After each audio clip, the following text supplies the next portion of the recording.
Now, your general involvement in this scene began that night. What time did you get there?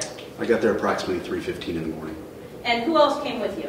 I was there first from BCI, and then several agents after. I had gotten there, I asked for help, and they responded. At what point did you figure out it was going to need more than just you? When I stepped out of my truck and looked at the scene. What was the scene like when you stepped out of your truck? It was a large scene. There were a lot of police personnel present. East Cleveland had secured the scene with some perimeter tape by the time that I arrived.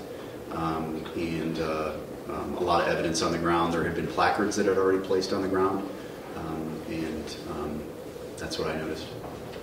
And how many people were around when you arrived? Other than the East Cleveland officers? Correct. 50 to 100, possibly.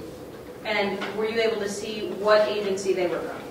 Most of the uniforms were Cleveland uniforms. There were some officers in plain clothes also. How long did it take you to log the entire crime scene? Probably 12 hours was the duration that I was at the crime scene. So you get there at 3:15 a.m. and you don't leave until 3 o'clock the following afternoon? Approximately.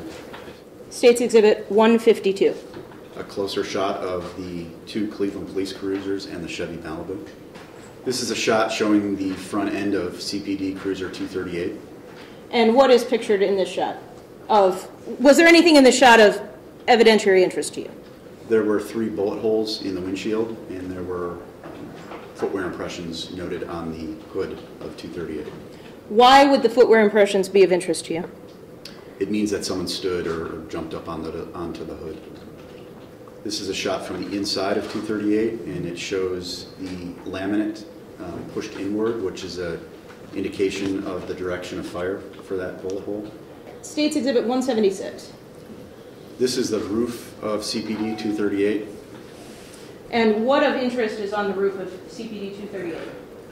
There were at least 2 footwear impressions found on the roof. Again, why was that of interest?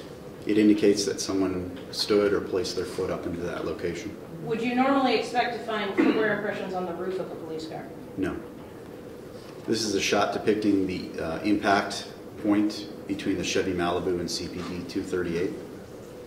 This is the driver's side windshield of CPD 217. This is a shot of the beveling and the laminate that's pushed outward of the windshield. This is a shot from the outside of the windshield. Based upon what we're looking at here in State's Exhibit 259, were you able to make a determination of the direction that the shot was fired through the glass? Yes. And what was that? From inside the vehicle outward. This is a shot from the passenger side of CPD 217 towards the Chevy Malibu. This is a close-up shot of the Chevy Malibu's hood and windshield area. And there are placards on there as well, correct? That's correct. State's Exhibit 307. Another shot of the interior side of the windshield. And again, you've got the ruler on here for reference, is that correct? That's correct.